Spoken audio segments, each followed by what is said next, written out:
Dan Rothenberg and Joe Klosik, two guys trying to figure it out. Not the right wing, not the brosphere. Left of center with humor and empathy. Hello and welcome Hello, to everybody, to the Splain. the Splain. So good to be This here. is going to be a bumpy one. I can see it now. What are you talking about? Like and subscribe. Like and subscribe if you like I what we think do. you're like What's up? Say Dan, it. you're Say about it. 3 seconds behind. Am I? Not good. Is it now working out? You Should I are bail? It's okay. echoing. You sound like an Really? underwater robot, and you are 3 seconds easily behind everything. Really? And the great thing about comedy is It's all about timing. Okay, I'll tell you what. You guys start, and I'm gonna try something else. You're gonna try something else and join us I later. will try From to the join you on my plane. computer. Okay. All right. Public boy. Wi-Fi Okay, so we won't today. see you then. That's Okay, buddy. Peace out. wow. Well, Laura, I warned you. I love Dan to death, but trying to understand, trying to explain the internet is it's like magic tricks for a dog. I love him to death, but there we are. That is amazing because I feel like maybe a calendar or a schedule should have been explained. Like, you don't have to do it as you're boarding a plane. Like, I would agree with that's that. not when you record a podcast. I think it's going to catch on. I think a lot of people are going to I'm start sure to do it. there's already 1,500 podcasts called Boarding the Plane, and people just boarding the record plane while they're boarding Hey, the where are you going? What kind of snacks are you hoping for? Yeah. In the event of an emergency, you think you could land this? What are you, window or aisle? What are you? Yeah. Yeah, That's true. exciting conversation. Cover a lot of ground. Yeah, absolutely. Well, while we wait for our good friend Dan to come back, let me ask you. So we probably met.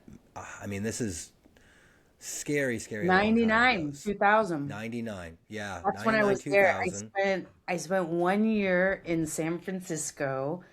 Was it really just 1 year? It was 1 year. Isn't that wild? Wow. Okay. No, because it was very formative. It was almost like where you might have spent a summer when you were 13 or something, like it was that kind of formative, comedy wise, because it was like, because I was at Cobb's all the time and the Punchline, and I had done, I'd been doing stand-up. I started in Texas, and then I was on a TV show, and I came to LA, and then I got a writing job that took me to San Francisco, but I did not love doing stand-up in LA, and I loved doing it in San Francisco. So that was part of why I was there all the time, because I was just like why I was out at What was the difference?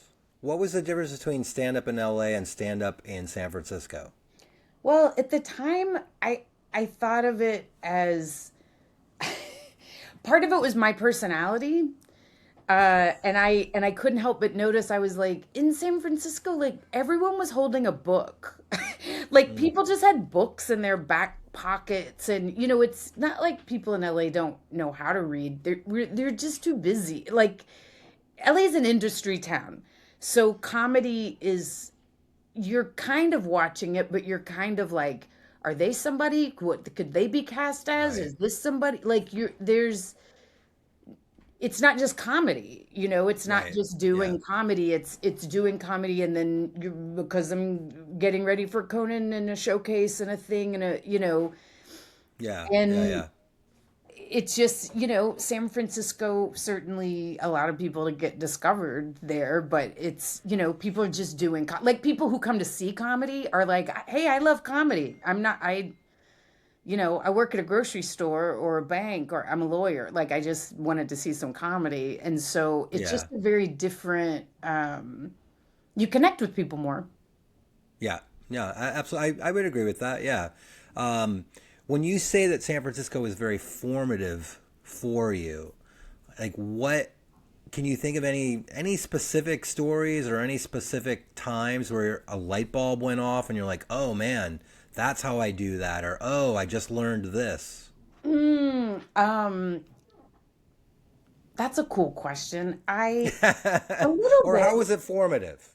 Yeah. Oh, well, part of it was just the friendships I formed. Ah, Like I know you. I feel close to you and Dan, but I was just there a year. Like I got really close to Kamau Bell and Tony Diamco and Tom Sawyer. We're still in touch, and Ben, little Ben Mar. We were like the people I knew there. Part of it too was I started in Austin, but I wasn't as close to those people as I was to the people I was doing comedy with in San Francisco, I think. So it was like I had not just started, but it felt like my home group in that way. yeah.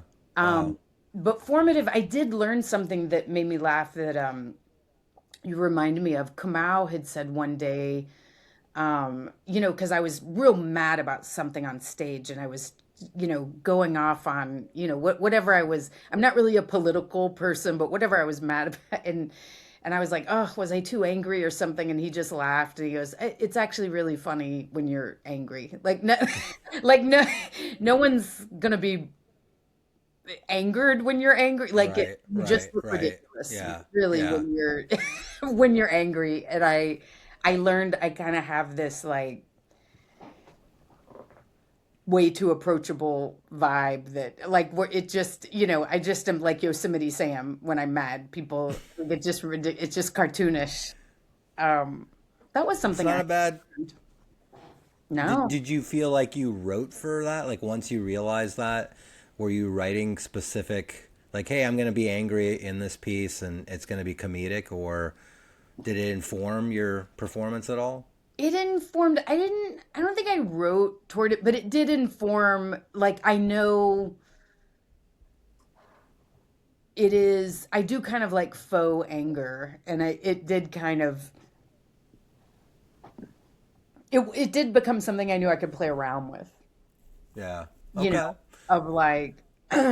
Like I don't mean to get political, and then I'll like get really mad about something small, or say I don't mean to get political, but it's kind of something silly, but I take a serious stance on it, or whatever. Yeah. Yeah. So Dan, as you know, is oh now he's calling me. I can't I was can't gonna say, answer is the he phone, texting Dan. or calling? He's texting, and this is what he goes. He says, "Sorry, it's not working out. I'll have to contribute by text. Tell Laura this is reminiscent of the time she helped me move and I crashed everybody's car. Remember that? Is Yes, that I forget. I You remember remember?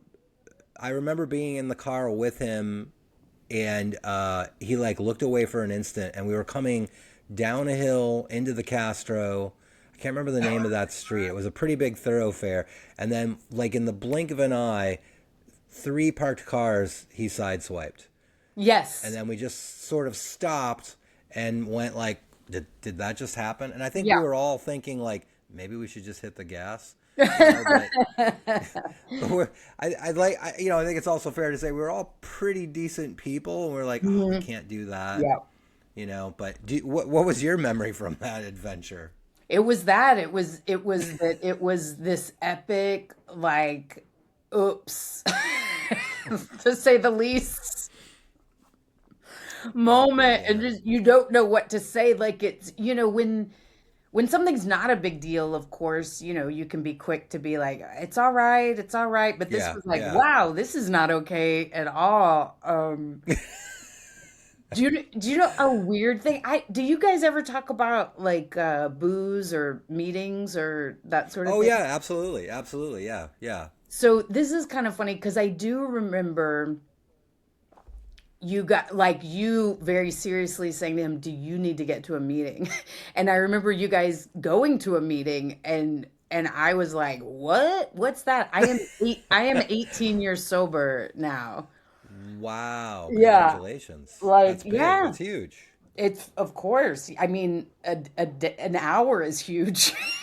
I led a Good meeting point. this morning and I was like, "How do we get through Friday? Like, how do you even do Yeah. a Friday without drinking? It's not possible." So, yeah, 18 years, but it does I do remember like because I didn't have any identity with alcoholism at the time, so I was just like a meeting, like you crashed a car, get to AAA or whatever. And it was like, no, now I totally get it. It's like double A Yeah. is where we need to go first.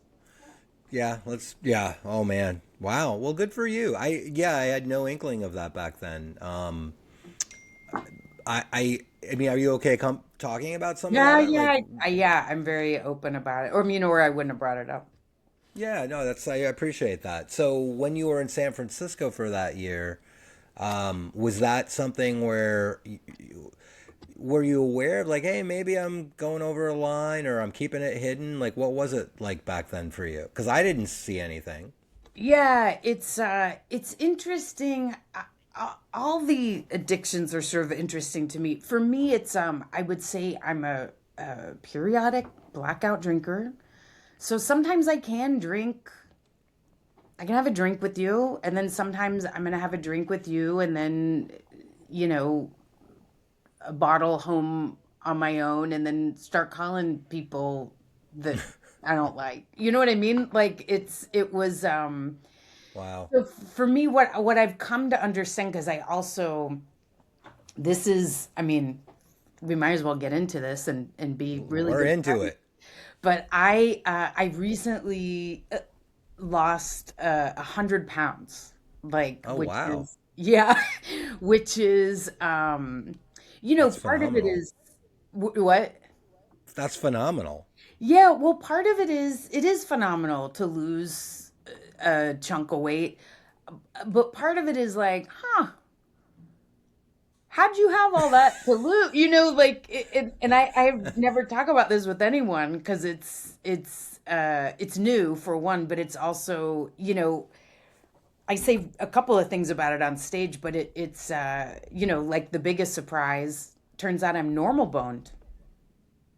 These aren't these aren't big bones at all. They're very regular size, but as far as like putting on the weight, like it's too uncomfortable to talk about on stage. Like for people, I can feel people that are like, and if anyone's Mm, heavy in the crowd, they right. feel like I'm looking at them or whatever. But it's not. It was like anyway. I think I would say if I narrowed my addictions down to the top three, I would say it's like guys, pies, and booze. So I think it was like I could juggle one to the other. Like, so I would, Sure. I'm drinking. Oh, well, we're not drinking tonight. Look, what are we eating? I'm eating, indulging, binging, whatever I'm doing. Or like, well, now I need to diet so I can make out with more people. Or we making out? Well, definitely let's drink and sober up with donuts, whatever. So Yeah. I think for me, part of it was actually when I stopped drinking, then I stopped the guy activity quite a lot. It kind of dries right up because it just not Because now drinking. you're aware. Yeah, it crosses a lot of things off the Yeah. list. Wow. Yeah, it really narrows down the to-do list when you stop drinking, and then eating more and more. And those meetings, A lot of well, treats, a I mean, lot of they're catered. cookies. They're practically. I mean, there was. I remember going to what was kind of my brief time in L.A. Moon Park. There was a meeting out More Park, there, and Moore Park. That's More it. Park in Studio City. That's where I got sober. Oh wow! I mean, they had a cake meeting, Hmm. and I just remember walking in, and there's a table of cakes, a Yeah, table of cakes, yeah. and Like I'm like, Thanksgiving. yeah, yeah, and I'm like, wow, I gotta start going here more often. But It is, yeah. it was very very impressive. I also like one of the takeaways, and I wonder how you feel about this. I specifically at that meeting, I saw so many famous people. I saw so many people. To me, it was like a walk through some of the movies I saw as a kid, some of the TV shows that Yeah, I grew up with. There were 100%. comedians there. And I Hmm. vividly am not giving away anybody's anonymity, but I vividly remember just having a lot of my shit checked because I saw a comedian who was at a level of fame that I could only dream of and could go on the road and make 100 grand a night selling out theaters. And he just sat with his head between his legs and didn't look up. And he was like that for a month. And it was just a big light bulb moment of, yeah, that guy has everything you want and he's not happy. So maybe I just need to get happy and just be happy with what I have. But do you still go to the meetings and still like, do you get starstruck? And how do you deal with that? That's so interesting. I don't get starstruck. I mean, it's such a, no offense to us, but it's such a loser club. Like obviously it's support groups are necessary and recovery is crucial. But somebody told me early on about those meetings to not ever try to Yeah, look good. They just said, like it'll kill you. It'll like yeah, yeah, you're coming in here to save your life. So I guess in that way, I don't get starstruck because I'm like, oh, it's. I found it to be. I mean, I did have the same experience, and I've sat next to people. You would just never sit by. yeah, There's yeah, nothing else that would ever bring me together with some of these people, but it's and for anybody listening, like it's not like all the famous people are in there at once. There's two or three per meeting. It's and then a lot of regulars. But I mean even right. I mean, but it's like a famous person, a substitute teacher, a bus driver, a high-end lawyer, yeah, skateboarder, yeah. criminal, definitely murderers. Like it crackheads and. I mean, it's the most joyful room. I love that specific room you're talking about, to be honest. But it helped me see like we're all the same in that way. Like Yeah. it does show humanity in a way of like, oh, we all, even what you said, we all just want to be happy. Like we all, and of course, like, fame is a certain kind of drug, and I'm sure Oh, absolutely. Yeah. anyone with it assumed that would make them happy. And to get there and realize you're not is, I'm sure, particularly depressed. I've had a low level version of that. So yeah, it Wow. is, but it is interesting to be like, to hear, but It alcoholism was a is there, little everybody. it I feel like if I would have stayed down there more, it would have I would have had that what you're talking about, like, hey, we're all in this together. We're not Mhm. here, to spot famous people. But it was I was probably at my most depressed as an adult when I was down there, Mm, and mm.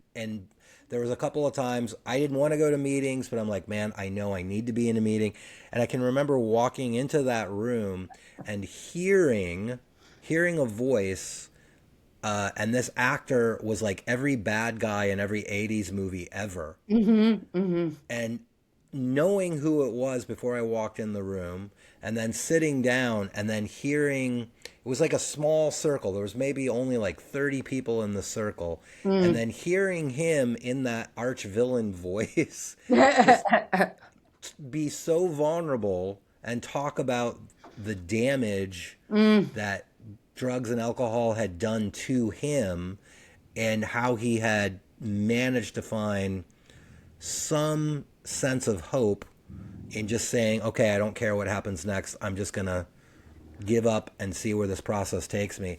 And it was like there's the fanboy in me that's like, Mhm, hey, can you mhm. say this phrase? Hey, can you say this line?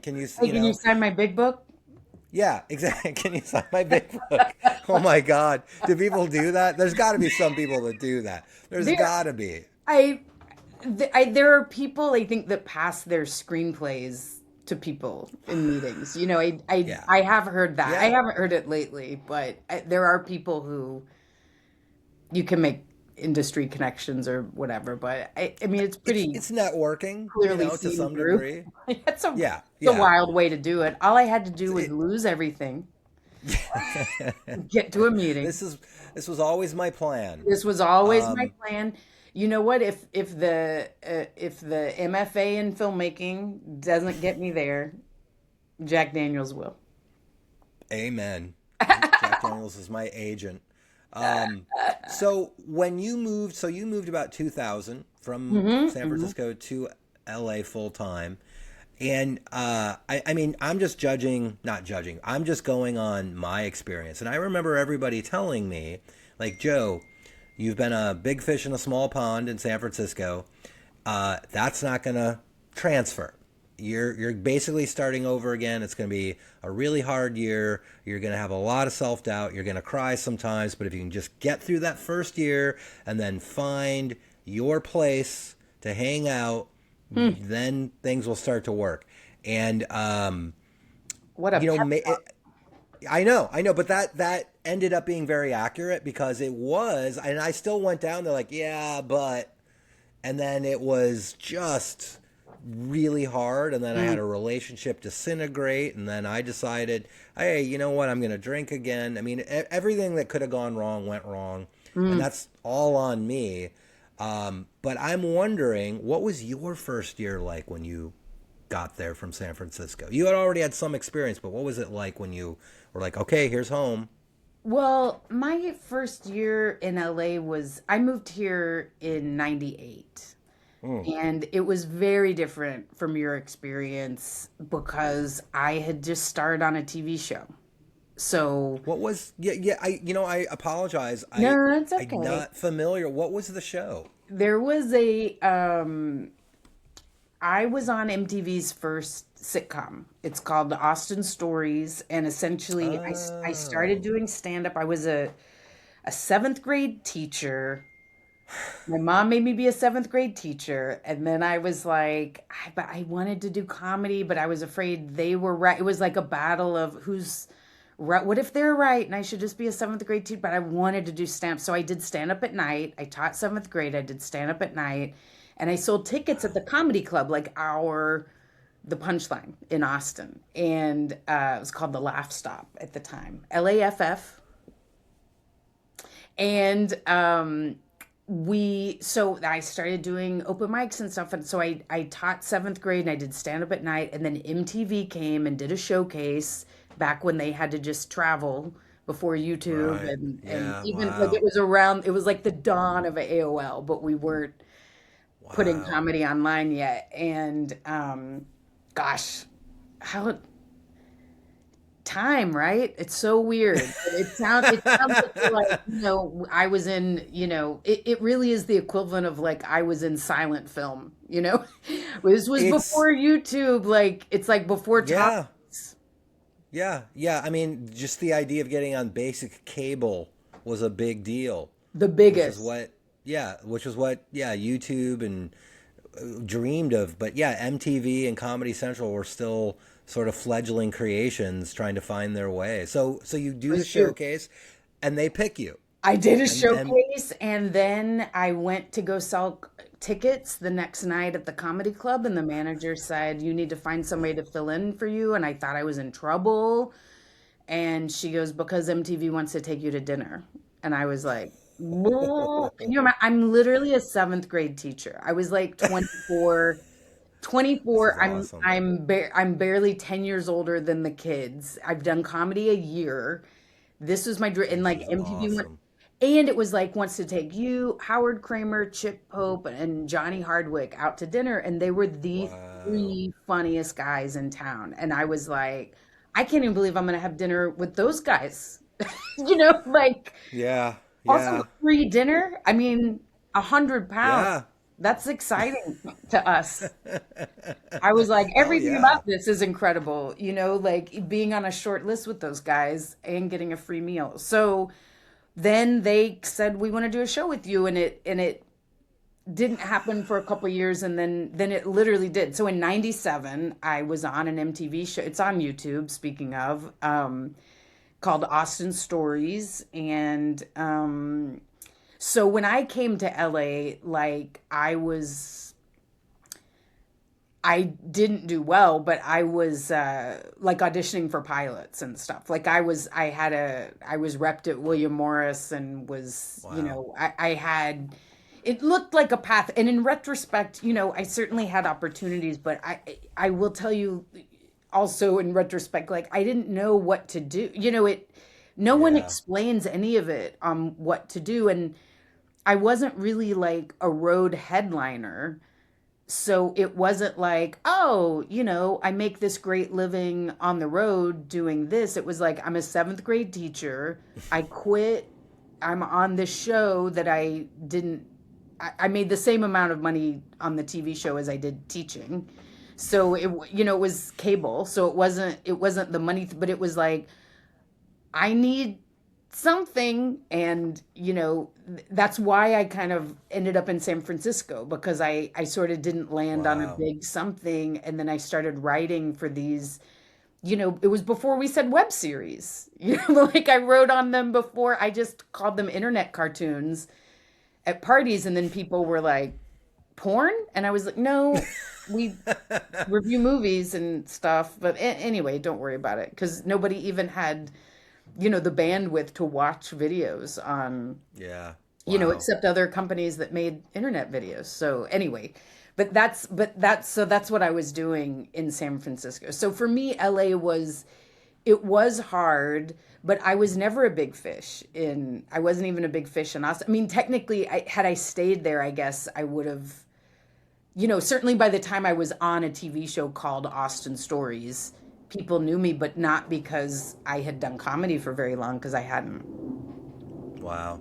I was So, more of like, people were mad at me, and that's why I'm not real close to them, because it was like, yeah, she's they been doing resented comedy you. like 2 years, and she's starring on a show, like it made people Yeah, yeah, mad. yeah. So Yeah, that's not they fun. resented. I feel like a big part of being in show business to any degree is managing your resentment. Yeah. You know, there's been so many times where I can vividly remember being on the road just doing shitty gigs and coming back to a crappy hotel room and turning on a TV and seeing somebody, and instantly just filled with debilitating anger and rage and resentment. Uh, and then, years later doing the work and realizing, like, yeah, they did the work. They went to the places and then put in the time. I didn't do it. And the person I'm really angry at the most is me, for not pursuing the same things that they pursued. So yeah, I mean, in the long run, it's like, yes, it makes sense. But you talking about how people resented you on your local scene, and then you're in LA and you were in San Francisco for a while, and then you go to LA, was your intention of like, okay, this is it, I'm making my stand? Were you going to be a comedian? Were you going to be a writer? Were you going to be a performer? And I know you said, like, yeah, there's all these, you're looked at in everything, but was there something you wanted to be known as, or were you just like, okay, I'm here, let's do it? Um, well, after I left San Francisco, honestly, that was sort of the beginning of me falling apart. So that's the real fun story. I mean, the good news is, not only am I sober, but I've had a career for 20 years writing for television. So That's amazing. that's cool. It's I have a Substack called Too Much and Never Enough. Like Mm. it's never enough. It's of course I can name people more successful than me very easily. But I'm okay. I did all right. But basically, when I was in San Francisco, so when I moved, I was seeing someone, and I it wasn't quite right. I was kind of trying to break up, and then but I didn't know, and I sort of didn't, look, I was 30 and I was like, I don't really want to be alone, but he's okay. I was really riding that line. And then, then I would like do stand up and I would be like, oh, this is what I want to be doing. Like, I don't even want to be with that guy. Like, I want to be, and then I would be home and I'd be like, oh, I'm so lonely. I just want to be with someone. He seems to like me. Do you know what I mean? Sure. Oh yeah. Oh This yeah. is, this is real honest. Now Yeah. that I've been there. We've all been there. Yeah. No, I get exactly what you mean. Yeah, that's really what it was. And it's the kind of thing that's like, you don't know at the time. You don't know what, Yeah. you don't know you're going through that. And my mom died. And so, or Wow. she got diagnosed with ovarian cancer at around Oh the same wow. time. So I married that guy. I I panic married. My mom wanted me. I felt like also that age. It was really just kind of that great storm of like un undiagnosed alcoholism and addiction-y, and you don't quite see reality right. Everything is too much or not enough or whatever. And mom, ovarian cancer plus 30 feels like, you know, if I should have it figured out by now. You know what I mean? Like in retrospect, it doesn't, but at the time, it really does. It's like I'm 30, like I should have a house and a kid and you're like I'm not. What am I even doing? And so I felt I lacked stability, and maybe he would give me stability. So when I came back to so after San Francisco, I married him. It was funny. We got married on September,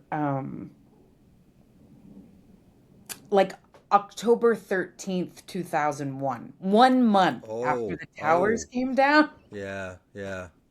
So a lot Wow. of people Easy to didn't come. remember the anniversary. Yeah, a lot of people didn't come. But I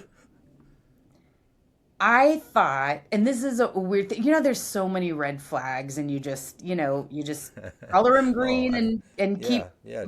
Just keep marching pushing them on. aside, pushing them aside. Yeah, Oh you yeah. just Oh put yeah. on the glasses, the 3D glasses, so you can't really see what the color is, and you Yeah. just keep Yeah. going. Exactly. So when 9/11 happened, I was in San Francisco. I was moving back to LA to move in with him like in 2 days, like already scheduled. And like had was Wow. packing and everything. And so I watched the news and I'm devastated, obviously. And I call him and I said, "You got to turn on the news. This is crazy." And he was like, "Oh." And I was like, "What do you mean? Oh, like I, I mean, this is horrible." And he goes, "Well, I mean, I don't see what it has to do with me." Like he Wow. didn't, he Okay. didn't, he didn't think 9/11 was a big deal. Wow. Yeah, that's a red flag. Lack That's of empathy. That's real. Well, or just, I mean, the level of cluelessness and he tried to retract that so bad. No, no, what I meant, and it's like, no, we all know what you meant. Anyway, it wasn't a great match, but essentially, I came back to go. Oh, I'll have some. My thought was, I'll have some stability now. I'm with this person, and I can audition. I can finally really pursue everything. And then he was like, now I'm just complaining. He was like, Mm. it wasn't, it wasn't what it was like, how do I get a job? I think was how he asked it. Anyway, the point is it wasn't quite the stability I was looking for. Sure. And then also I had things to work out. So I hit depression and that's where I kind of hit the skids too. And I think the drinking went up. So, I definitely was drunk many times in San Francisco, but I wasn't like alcohol, I wasn't I mean, I had on and on, I mean, I have journals from college wondering, am I an alcoholic? So the Wow. question had come up before, but it just got worse. Once I got married, it got kind of worse and where all the things. So anyway, comedy. Um, Wow. but that was Oh, my LA thing was like, because LA is kind of a place where it's very hard to do it alone. Like and a lot of people who are successful have a really supportive spouse, or one person in the couple, is just like a veterinarian or something, just like kind of a normal job. And then Yeah. it is hard to bounce around, and it's hard because it's a lot of trying and rejection and putting it out there, and are you getting, it's a lot of putting things out there, and it does help, now that I have a really beautiful supportive relationship, as well as a really supportive, beautiful, loving recovery community of decades. So I'm Wow. incredibly well supported, and I mean, what a difference it makes, Yeah. to That's like amazing. try anything. Let me ask you this. I want to know. I definitely want to know about your relationship now because that's really encouraging and positive. But if I mean, I'm just in my own, like so I just got engaged recently, and Great. I was overwhelmed with the amount of positive responses on social media and emails and private messages. Like I think people are starved for Mm. good news. They're Oh, like maybe. they're so happy to hear that people can find some happiness, Mm. and the fact that I'm pretty open about my story, and I'm marrying late in life. I mean, way late in life, but Yeah. um, I think people are really less surprised and more like, okay, good, it can still happen. Like it's Mm. encouraging to people. Um, when you met your guy, is Brian. he Brian? Is he in the industry, or is he, just a? Well, I mean, you told me a little bit. So I don't want to, if he doesn't want to get pulled into this, but Oh he's yeah. he's an He's a trumpet entertainer, right? player. Yeah, he's a musician. So no, so I did not score on the stability factor in that way. So you're the stable one. I am kind of more so when I'm writing TV, which is, less and less these days, because it's, I don't know if you've heard, but that industry has gone away, which is shocking. But yeah, but he's a trumpet player, so his stuff is even more challenging. Like one time I said to him, I was like, what am I supposed to do for work? I'm a writer or something. And he goes, try being a trumpet player. And I was like, oh, I can write. I had all the keys to the kingdom. I was like, I can write, I can speak, I can teach, I can write. It was like, oh, there are thousands of things I can do. And he's like, I play a horn. So I was like, Mm, all right. But I mean, he but where he is stable is he is a good stable man. He is yeah. a stable presence. Do you know what I mean? Like Oh yeah. whatever the Yeah. Yeah. work situation is, he is um He's calm. You can count on him. He's level-headed. He's mature and there to support you. Yeah.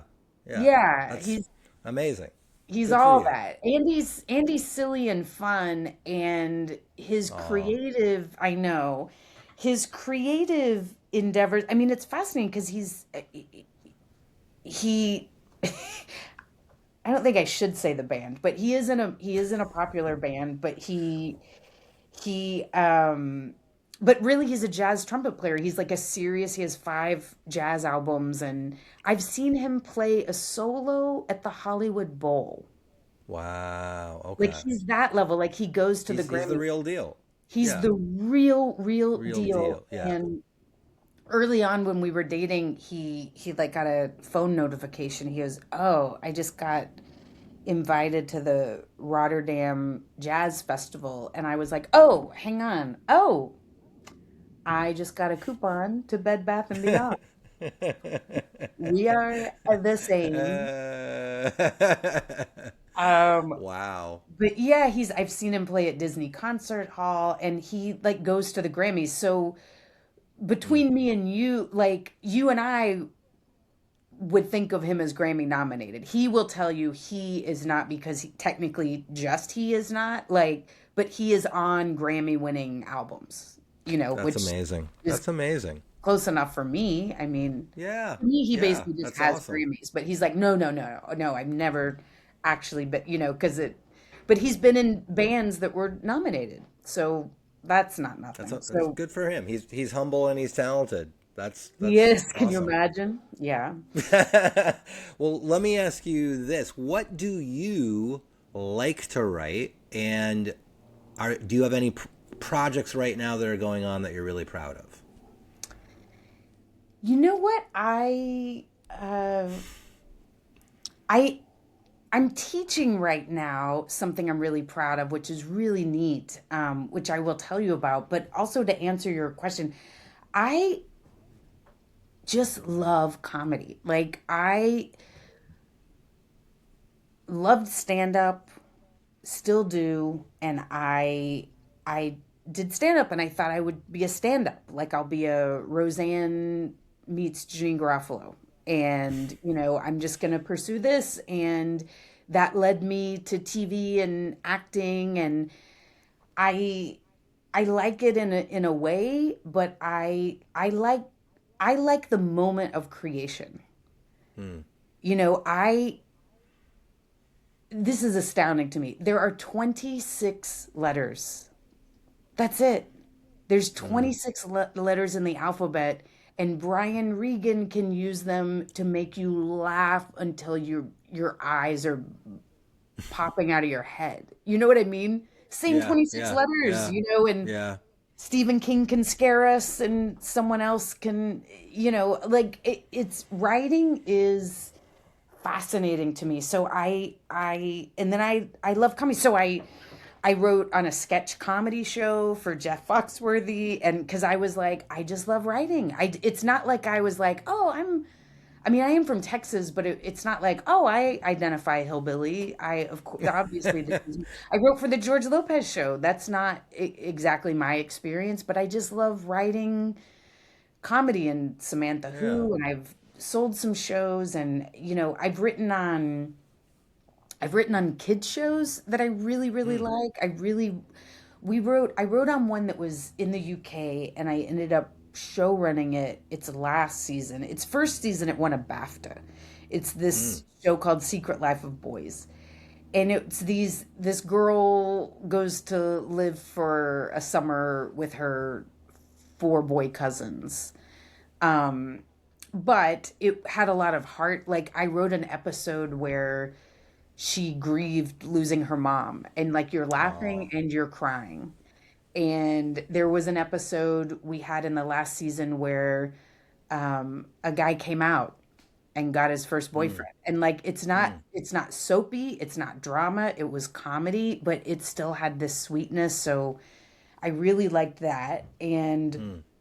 right now I had sold something that got passed on about a month ago, Hmm. so I don't have anything like happening in that sense, right this second. But I'm teaching, there's a little comedy club here called The Crow. Hmm.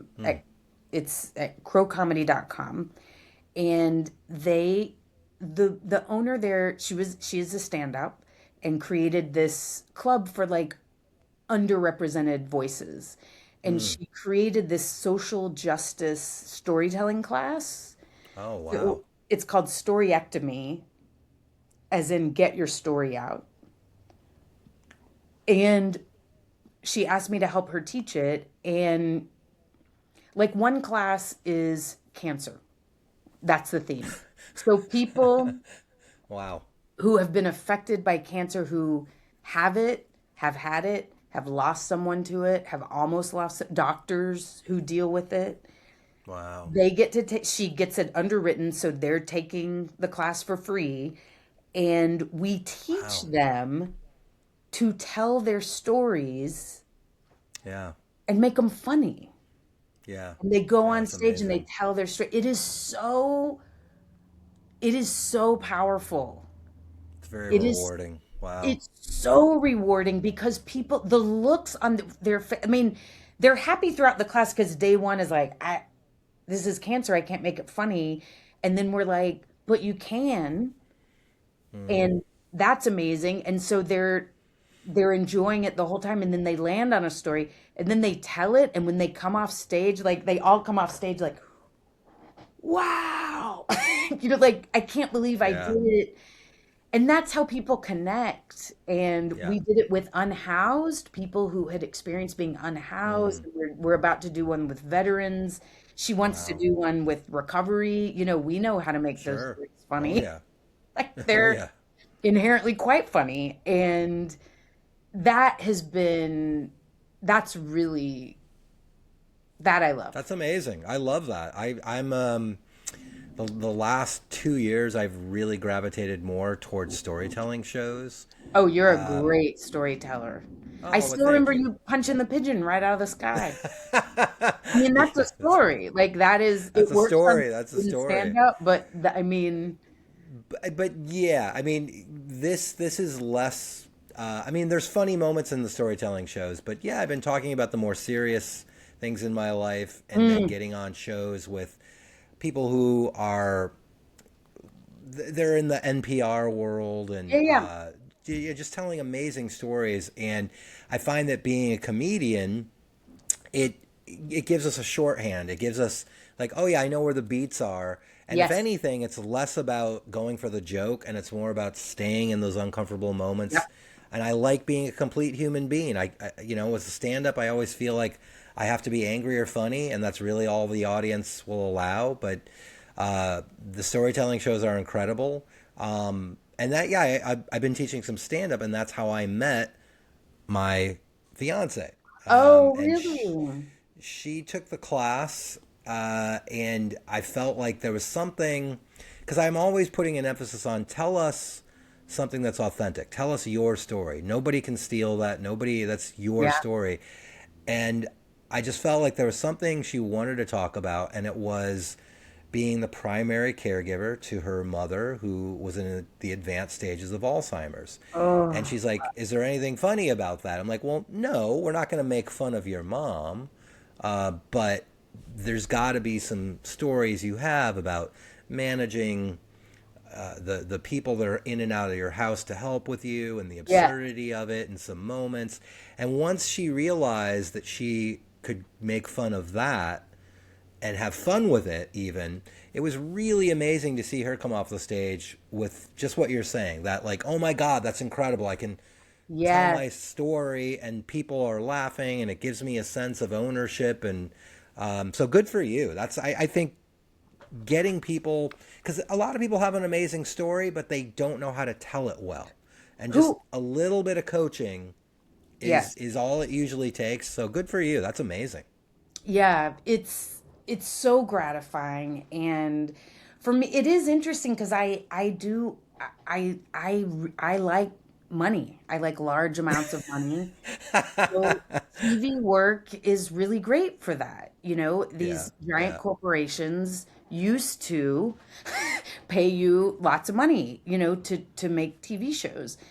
But this has been the most like Mm. rewarding, beautiful. So I am looking to like even dig into it more. Maybe there's other ways to go about it where it's sustainable, but for me, but it is great because it is what you're saying. Something I tell them that's what you're talking about is I'm like, the terrible thing is never funny.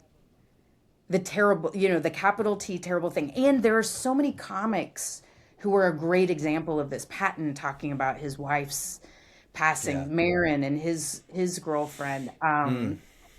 Berbiglia, obviously, his stories are epic, but and Alex Edelman. But there is what am I thinking? I totally just went blank. Oh, Jim Gaffigan. There's a clip that I love because it's Jim Gaffigan, who I don't think of as a deep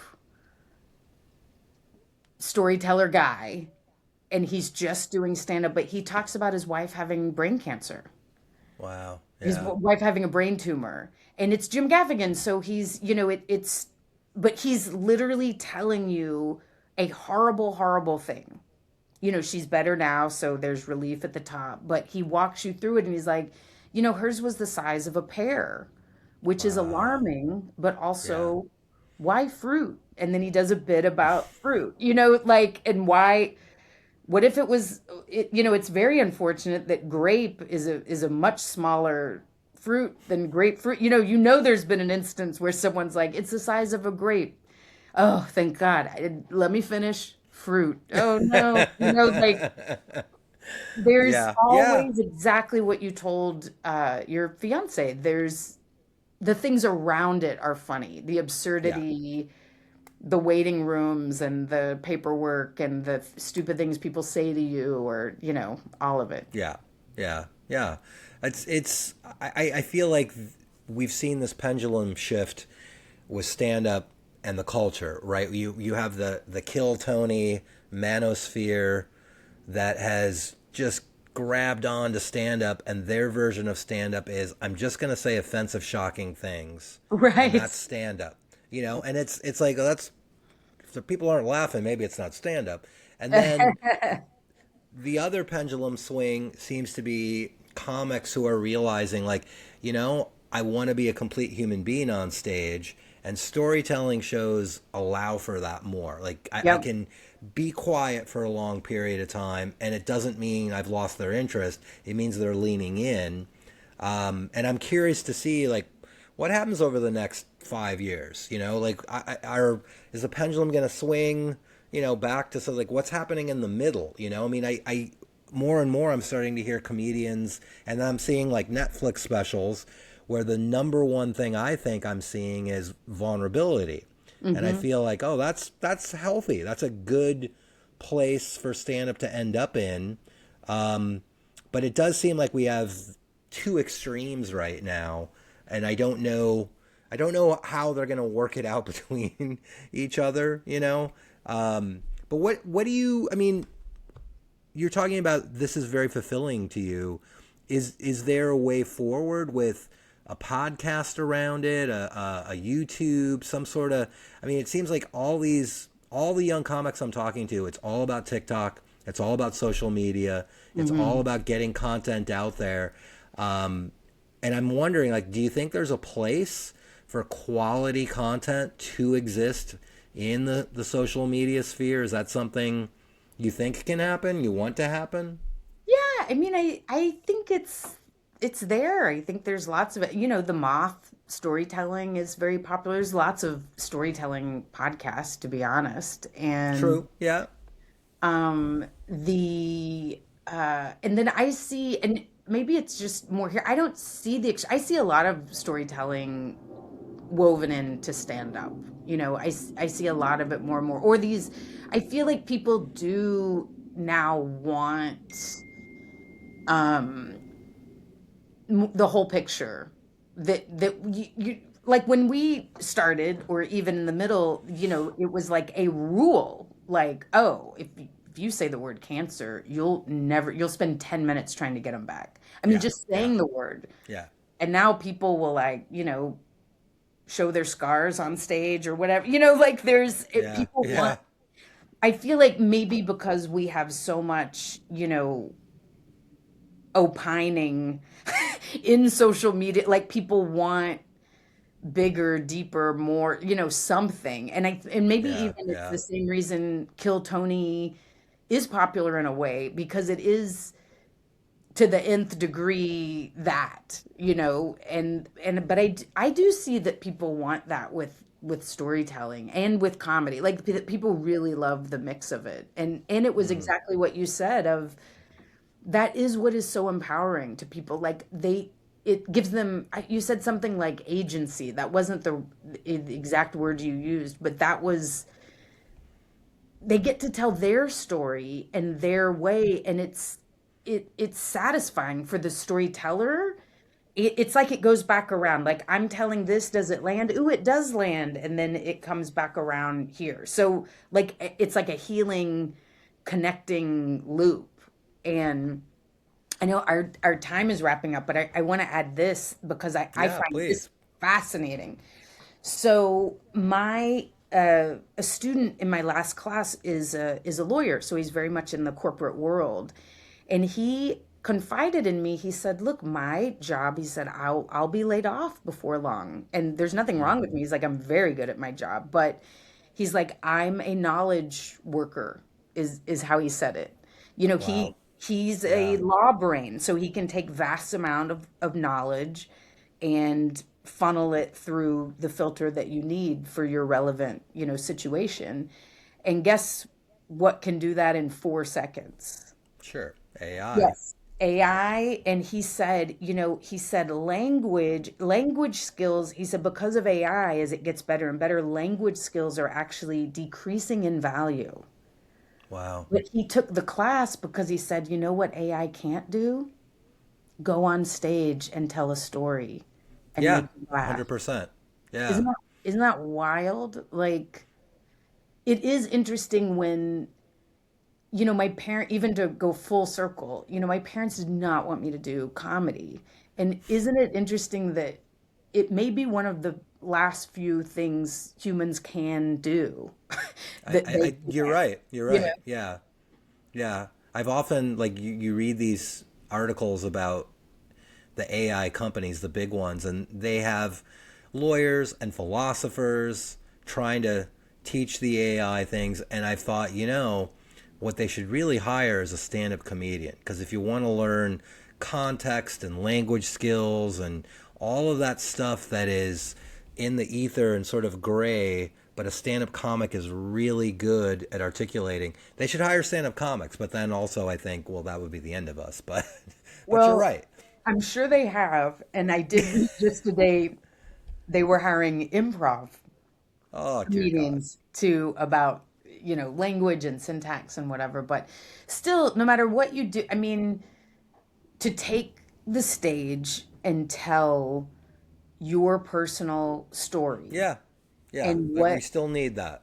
yeah, and the funny thing on top, like this woman told a story in the storytelling class I just did where she's like 17, it's, 1987, and Poison is blasting on the boombox, and, me and some girlfriends, and we picked up some guys, and we're at the beach, and we're all making out, and, it's this kind of fun scene, and she's like, hadn't really done that before, and she was like, I'm about to kiss this guy, I'm so ready, but I wasn't quite ready. And she talks about she had a cleft lip, and she Mm, had had a surgery, and she had had, but there was still a thing, but she had not really, she was 17 and hadn't really used her lip in this way and was nervous. But then she took it back further and said, sometimes she was made fun of in school a little bit. And then she took it back further and she said, the worst thing that happened was when I was 3, my mom left mm. because of this cleft lip. Like, her mom was oddly, like, obviously crazy, Wow. and also Yeah. evangel, like, thought